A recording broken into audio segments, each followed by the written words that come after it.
Yo, Wyatt begins in like 5, 4, 3, 2, 1. Welcome to Wyatt, and I'm your host, Wyatt O'Brien Evans. Grrr, woof, goddammit, woof, woof, woof. Ah. Hey, a reminder for my YouTubers. If you like what you hear, if you like what you see, click the subscribe button on the bottom right of your screen. Just click it, click it. I love to click it. My listeners, you know that Wyatt strives to present a showcase and a platform for Black, ethnic, and or gay, same gender loving authors. And being a Black and gay SGL author myself, I know all too well that at times it can be daunting, to sound the trumpet about our projects. Therefore, I'm proud and excited to welcome Dr. Daniel Black, an award-winning African-American author, as today's special guest on Wyatt. And his new LGBTQ work, entitled Don't Cry for Me, is a Book of the Month pick.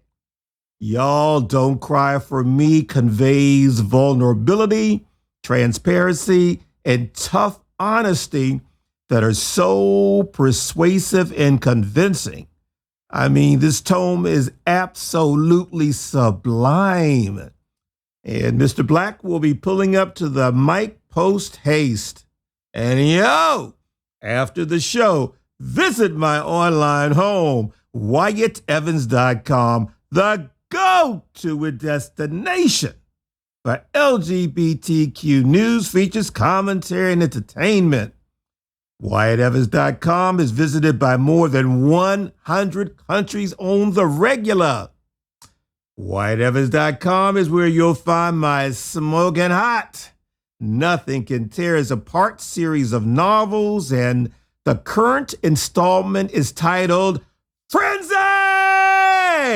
Yeah, Frenzy. And Frenzy is steamy masculine romance. It's got intrigue, action, danger. I'm talking danger, y'all. Will Robinson, danger, danger, danger. And heaping helpings of erotic passion and plain old down-home nastiness. And my listeners, get ready for the next chapter in the Nothing Can Tear Us Apart series of novels. It's called Delirium. I said delirium. Later this year. A programming note. My sometimes part-time co-host, Madam Pussy Galore, Cock-a-doodle-doo, Drag Queen Supreme, is somewhere cavorting and just, doing her little thing with her lover, Mr. Turbo Lift. But she should return next week in all of her glory. All I can say to that is, oh, good golly, Miss Molly. All right, now. It's high time to introduce our special guest. Wyatt welcomes Daniel Black, author of the new novel, Don't Cry for Me. Now, my listeners, this gentleman is a multi-hyphenate, author, professor, consultant, mentor. He's got cred. Now, let's review his rather remarkable resume. Dr. Black's previous books include They Tell Me of Home, The Sacred Place, Perfect Peace, 12 Gates to the City, The Coming, and Listen to the Lambs. And he's the winner of the Distinguished Writer Award from the Middle Atlantic Writers Association. As well, check this out. He's been twice nominated for the Townsend Literary Prize, the Ernest J. Gaines Award, the Pharaoh Grumbley Literary Prize, the Lambda Literary Award, and the Georgia Author of the Year Prize. And this exceptional talent is now a professor of African American Studies at his alma mater, Clark Atlanta University.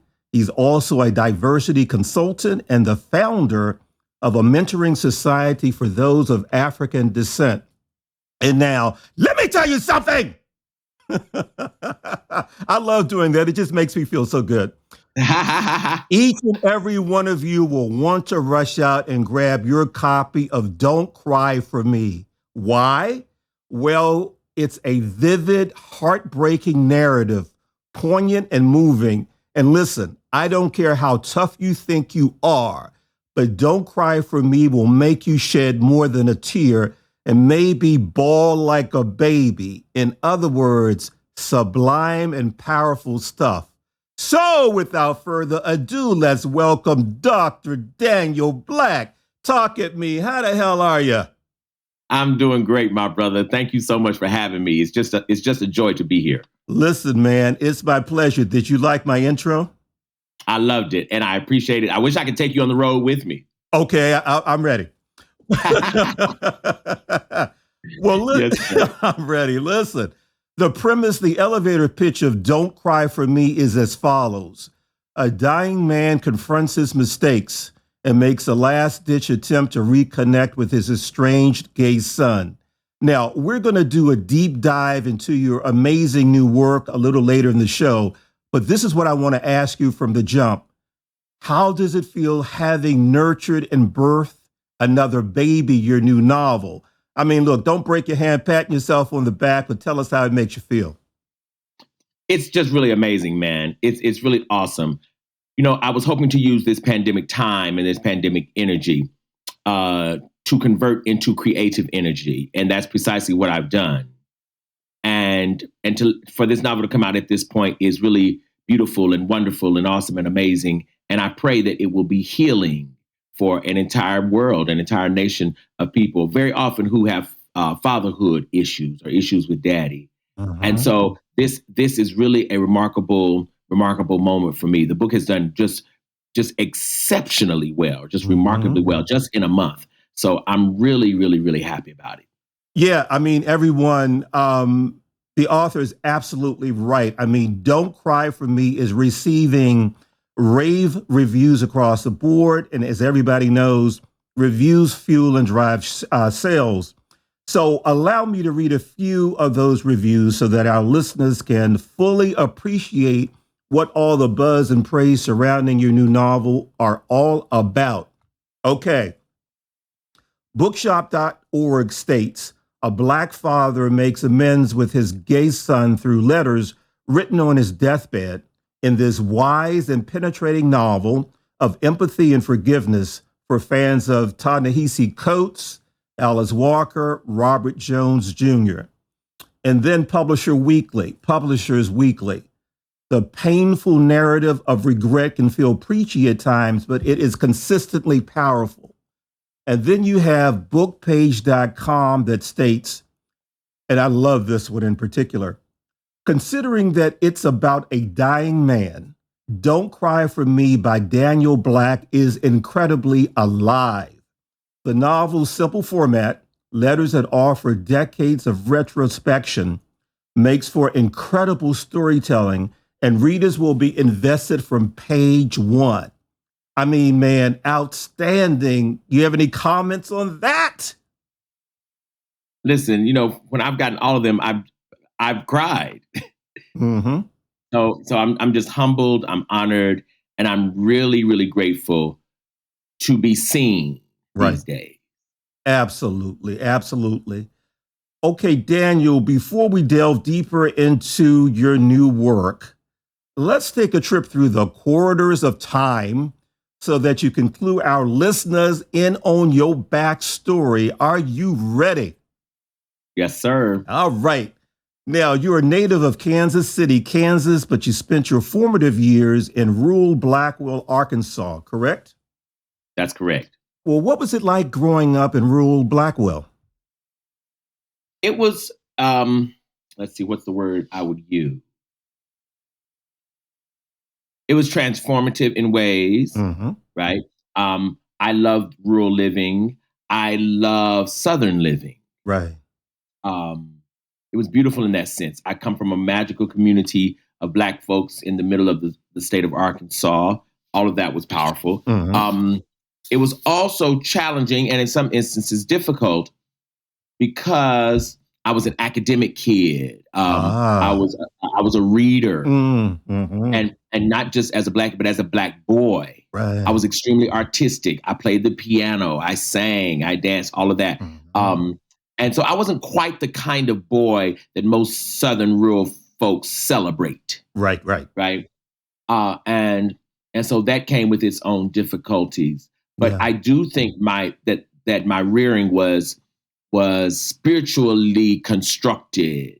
I think it was meant to be what it was because it is out of that place, out of that pain, but also out of that joy and out of that beauty that I create now, and I create my stories. And so that was the context for me. Okay, wonderful. Let's delve a little bit deeper. I always like to ask my special guest this question. So here it is. Just what was Daniel like as a boy, a little nipper? What 3 characteristics, qualities would you say best described you? When I was a kid. When you were a little boy. Artistic, creative.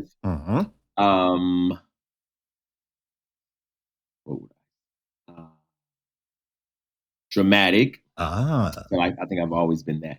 And academic. Dramatic. Let's dig into that. That's interesting. So how, like, as far expressive, expressive. I was never shy. I've never been shy. Okay, cool. I've always been very expressive, very emotive. I've always been a kid. I was a kid who was very easily excitable. Okay, cool. Which means you're a communicator. Yeah, I think so. Very good. Okay, cool. Now let's jet forward to young adulthood, my friend. You attended and graduated from Clark College, now Clark Atlanta University, which is the first historically Black college or university, HBCU, in the Southern United States. I didn't know that, but I found that out when I was researching you. So what was your major, and briefly describe the Clark experience? Clark was absolutely, without question, the most amazing experience I have probably ever had in life. Why? It was just that the professors were top-notch, fantastic. The quality of the education I got from Clark took me around the world, literally. Wow. I met some of the most amazing people, some of the most fantastic friends in the world. It challenged me. It opened my eyes to who I am as a Black man. It was really, truly second to none. It was an experience I do over and over and over and over again if I could. That is amazing. And your major? What did you major in? My major was English. Okay. Very fitting. Okay. Now, while at Clark, Daniel, you earned the prestigious Oxford Modern British Studies Fellowship, and then you studied at Oxford University. Whoa. That's right. Let's talk about that.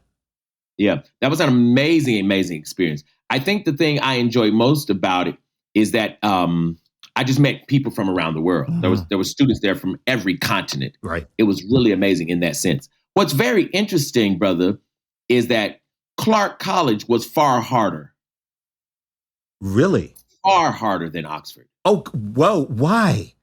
Absolutely. The standard, the expectation, the quality of what professors demanded, Clark was far more rigid than Oxford. You see, HBCUs are second to none. I don't care what anybody says. Oh, it's true. That's interesting. Wow. Okay. Yeah. Okay. So what was your experience like at Oxford? I mean, let's drill. It was a great experience. I had some great professors there. I had great friends. But the thing that was different at Oxford is professors were not nearly as accessible as my professors were at Clark. Like at Clark, I drove my professors' cars. I went to their homes. I ate at their houses. I spent a night at weekends at their houses. None of that was happening at Oxford. Right. None of that was happening at Oxford. But they were very bright at Oxford. But so were they at Clark Atlanta, Clark College then. I went in the 80s, right? When apartheid was really at its height. And so there was lots of political consciousness at Oxford. A lot of the students were very, very politically conscious. I was at Oxford with a very famous person now, but she was just a student then. Her name is Susan Rice. She became definitely. Yes. Yeah. I was there with her and so many others. And it was just a fantastic, fantastic time.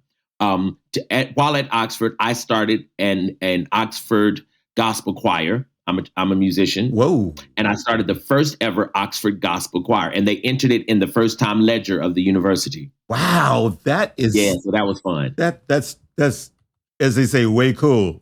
Great. Yeah. And then you were awarded a full fellowship to Temple University, and you studied with Sonia Sanchez, poet laureate of the Black Arts Movement, and you earned your PhD in African American Studies. So let's talk a little bit about that. I would do that again 20 times over also. That was the most remarkable academic experience conceivable. I mean, to learn, every single class was studying Black people in some facet. African-American literature, James Baldwin, W.B. Du Bois, the Middle Passage, the Civil Rights Movement, Black art and symbols, the Black Panther Party, African-American history, African writers. It was just heaven. I was in heaven. I really was in heaven. I really was. And it taught me not just content, it also taught me the art of analysis. And Lord knows. It was just absolutely magnificent. And the art of analysis, Lord knows we need more people who truly understand that. I mean, you hit the gold mine there. It was just a wealth of cultural and intellectual stimuli. Yes, it was. It really was. Wow. Man, you're an overachiever.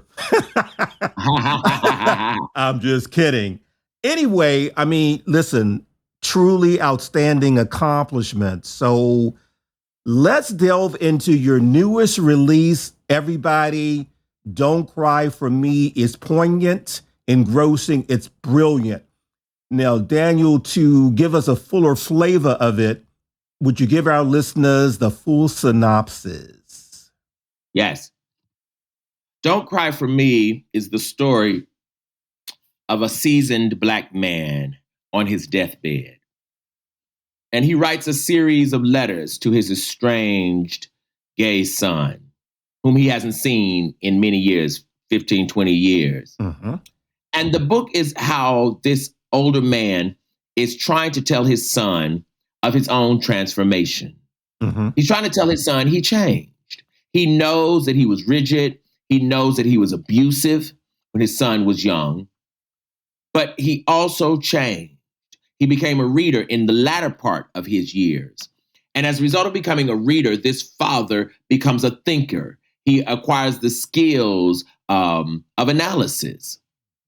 And on his deathbed, he realizes the most valuable thing he's ever had was his son. But at one point, he didn't value him at all.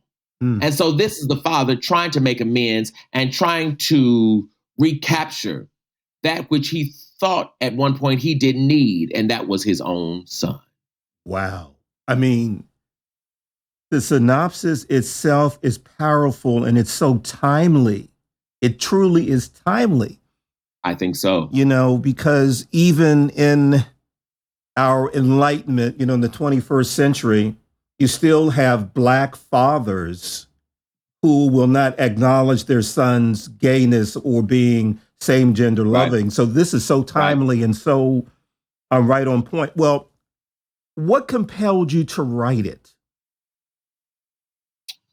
You know, I don't know if there was any one thing, but Mhm.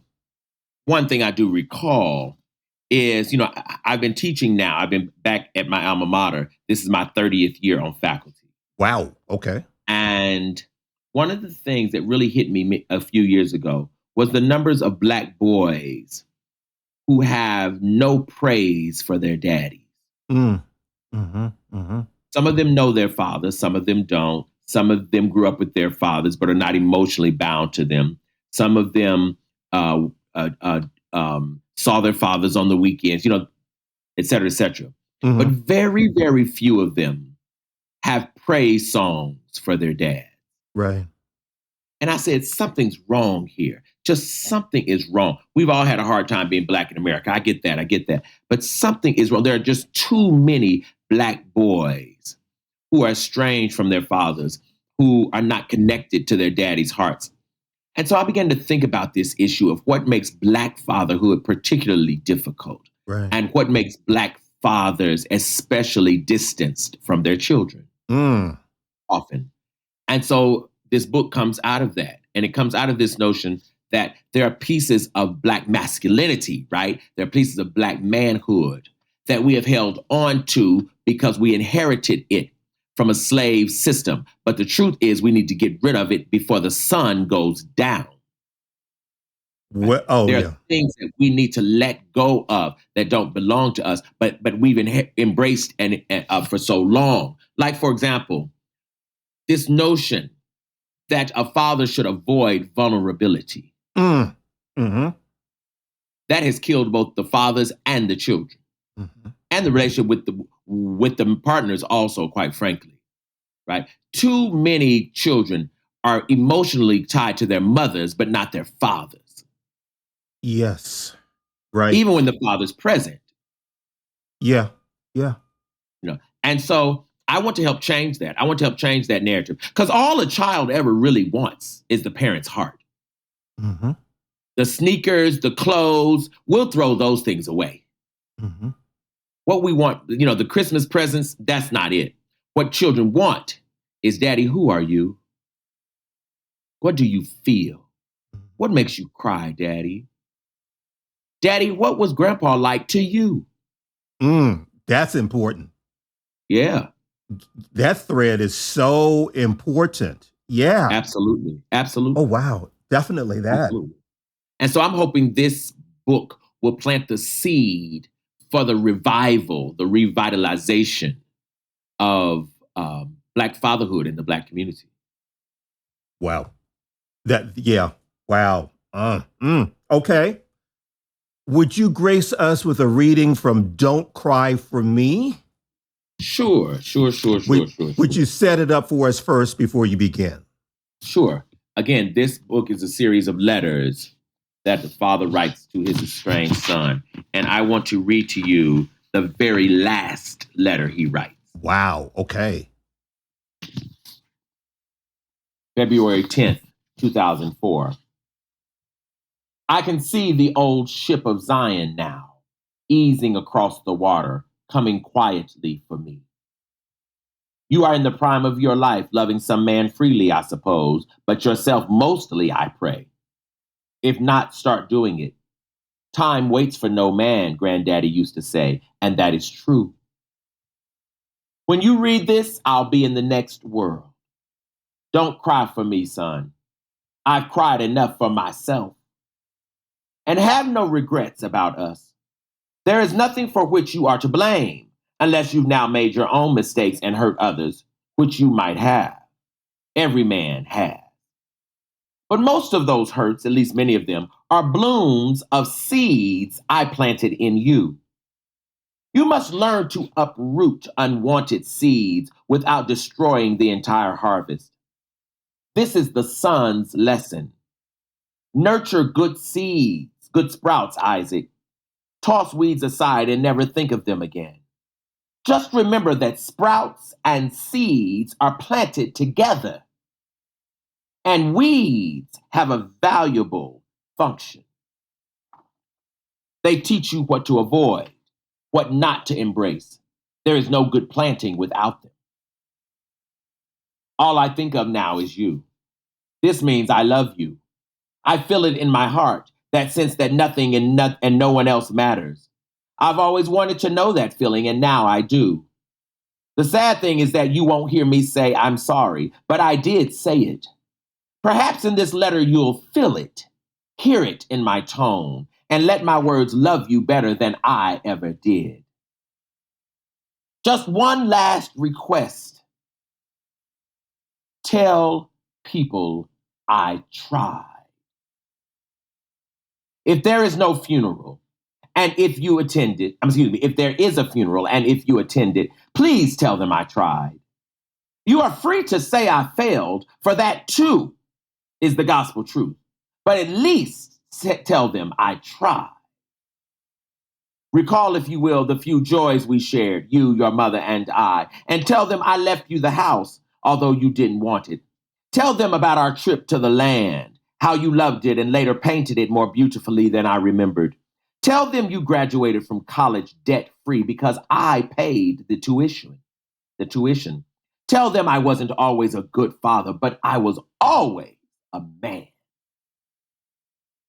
And if at all possible, take me home. Whether in a casket or a vase, please take me home.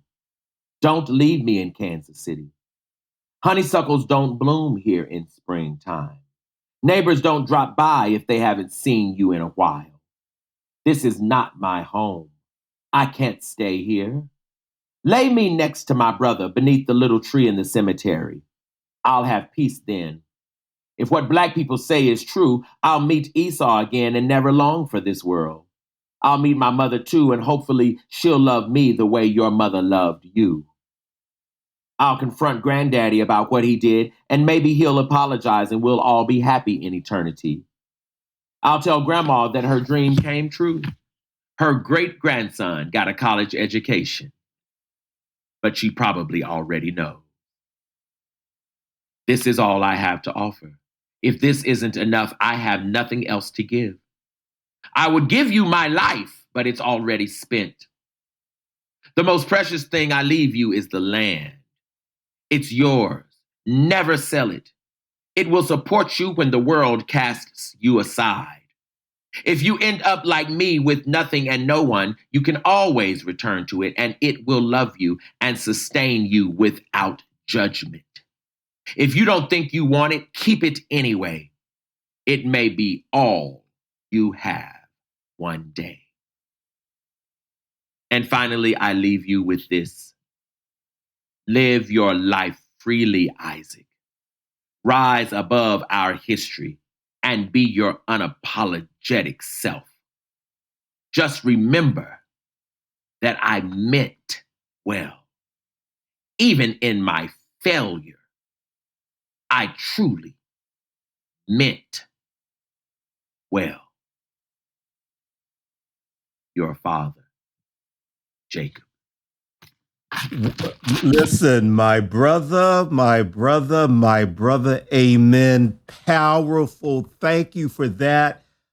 I see why it's getting rave reviews. Well done. Now, let me ask you, Daniel, first of all, you have published several novels, several works.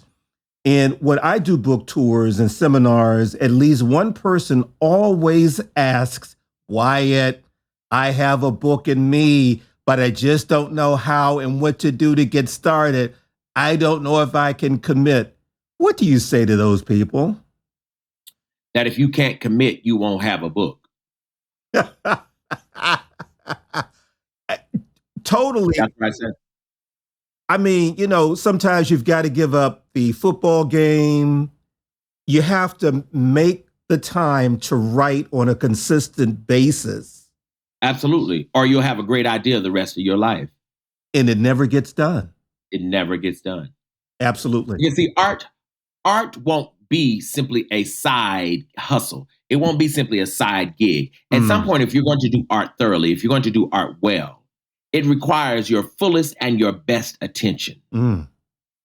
It's like birthing a baby. If you're going to carry a child is going to disrupt your normalcy. A child is going to interrupt your household. A child is going to barge their way into your routine. But you have birthed a new thing. You have birthed something that will carry you and carry itself into the world, into the future. That is the same thing with art. It's birthing a new reality. It's introducing a new possibility to the world, to the universe. Mm-hmm. And that is a gargantuan effort. And it demands its space. It demands its time. Well said.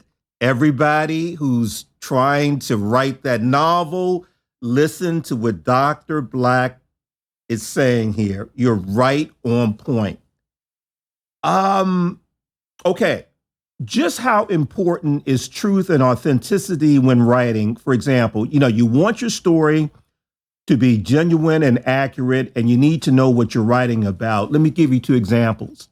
Example 1, if the plot time of your novel is, say, the 1990s, you need to put in the necessary research to accurately reflect that era.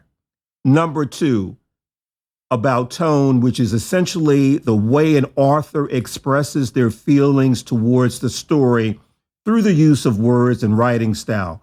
So if you would, please comment on the necessity of truth and authenticity. You can't do art without truth and authenticity. Mm-hmm. Art demands that. In fact, the only point of doing art is that your truth has the power to make other people better human beings. If that is not true, then one is not doing art. And authenticity is really an issue of this, Wyatt. Authenticity is an issue of, have you matured to the place where you are not afraid of who you are? You know what? You're so right, because quick little sidebar here, which will really illustrate your point. Back in the day, I used to do stand-up comedy, and I was pretty good at it. But what killed it for me was I was having problems accepting my sexual orientation being gay. And I wanted to infuse those experiences into my stand-up, and I was afraid to do it. So when I went on stage, I really didn't feel sometimes that I was truly authentic. Right. And that's what hampered my success in that field. So I totally get it. If you don't have sense of yourself, and you're not authentic, and if you're not really willing to share who you truly are deep down in your core, it's not going to work.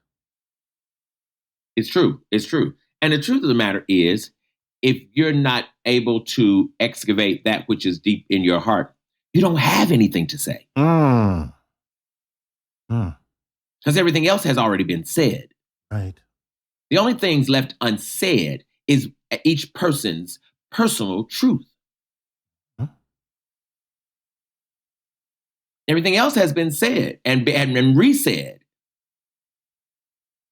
Your personal truth is your genuine statement to the universe.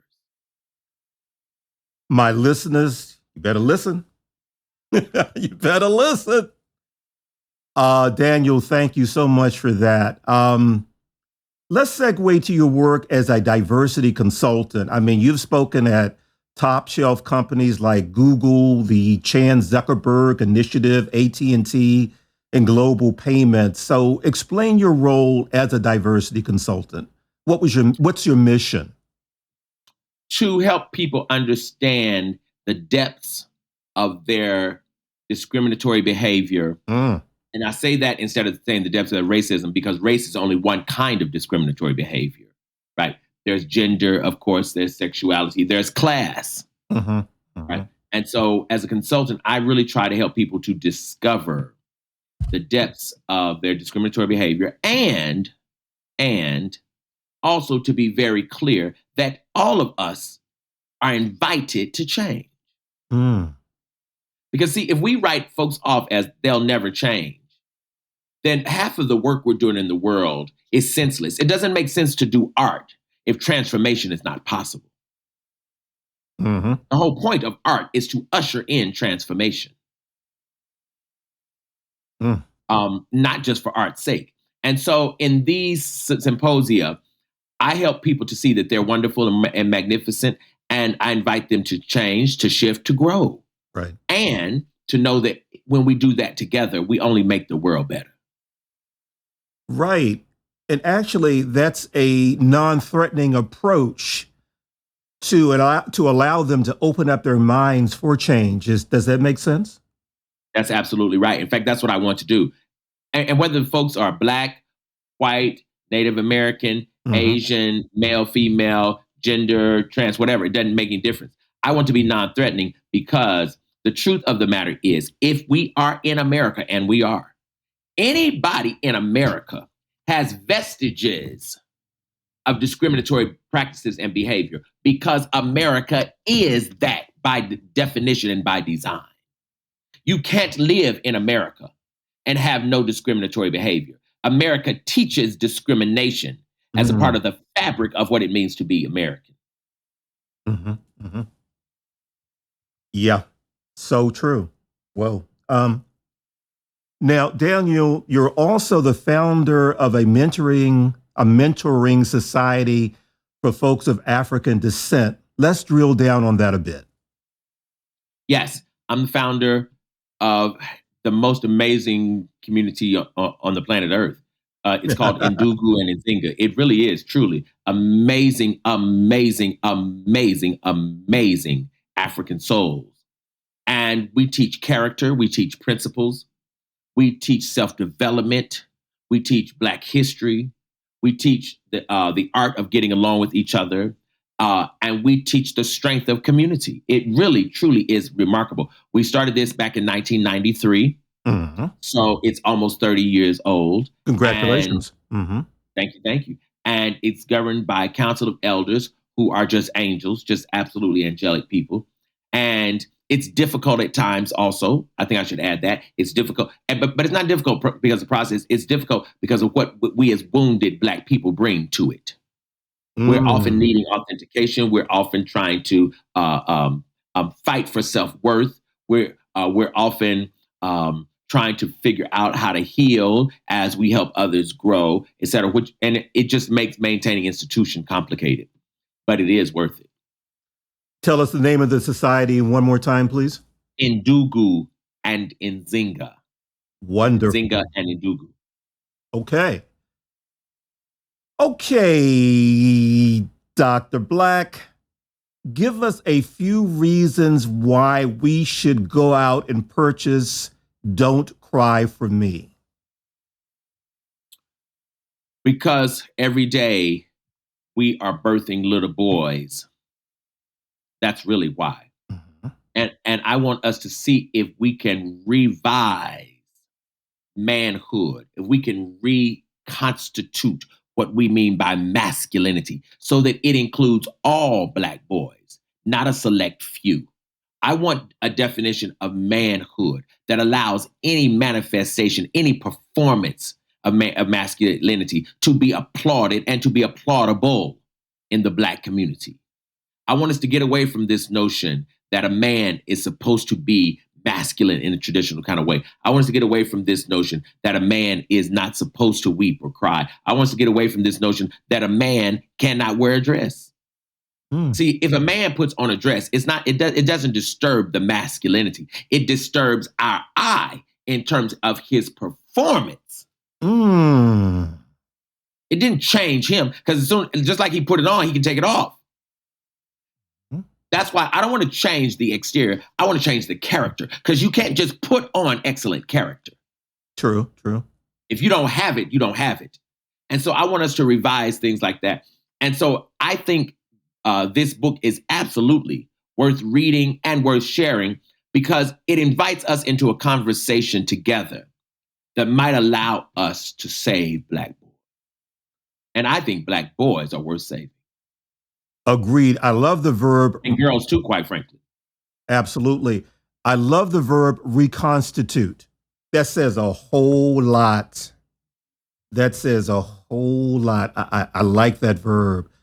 My listeners, my listeners, my listeners, you must, I'm serious, you must get Daniel Black's Don't Cry for Me. Daniel, tell us for the rest of the year what projects you're working on, what Don't Cry for Me appearances you'll be embarking on, that sort of thing.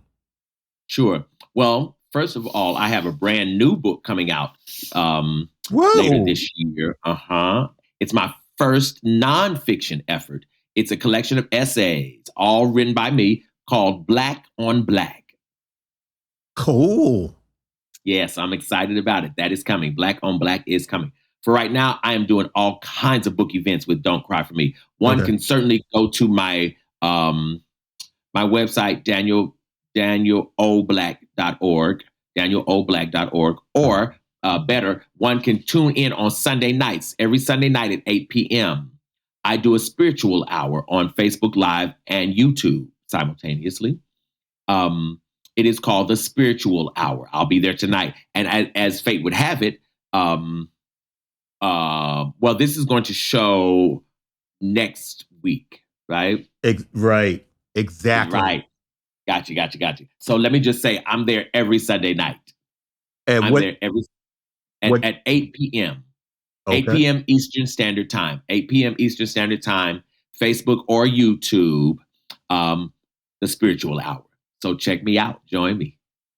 You must come back. I'm going to be doing audio in 4 weeks or so. I mean, video in 4 weeks or so. When your new novel, the nonfiction piece, comes out, I want you back on Wyatt. Yes, sir. Yes, sir. It would be an honor. It would be an honor. Oh, give us your social media, your Facebook, your Twitter, your Instagram. Yes. My Facebook is Daniel Black. Just go on there, Daniel Black. I don't do Twitter. Nope. At least not yet. Okay. I don't do Twitter. Cool. But I definitely do Facebook. I do YouTube. And the absolute best way to catch me is on Sunday nights at the Spiritual Hour. Got it. Well, Dr. Daniel Black, thanks for visiting Wyatt. I really appreciate it. This was such an uplifting time that I spent with you. I really appreciate that. It was nothing but my honor. I thank you, my brother, and thank you for upholding these kinds of works. And thank you for the investment you've made and continue to make in the transformation of our community. I appreciate that. So there you have it. You can find the official Wyatt podcast page on WyattEvans.com. And the official hashtag is Wyatt on Air. If you want to be a guest on Wyatt, or you just have comments, email me at WyattOnAir@gmail.com. Yes, indeedy. And you can follow me, Wyatt O'Brien Evans, your host, on Facebook.com/Wyatt O'Brien Evans, on Twitter at Mr. Woe, MISTERWOE, and on Instagram at Sir Wyatt Official, SIRWYATTOFFICIAL.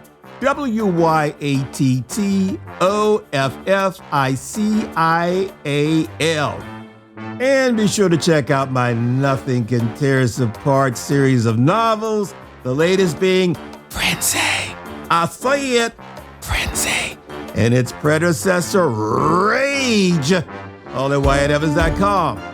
So y'all, until next time, woof, goddammit, woof, woof, woof. Yeah.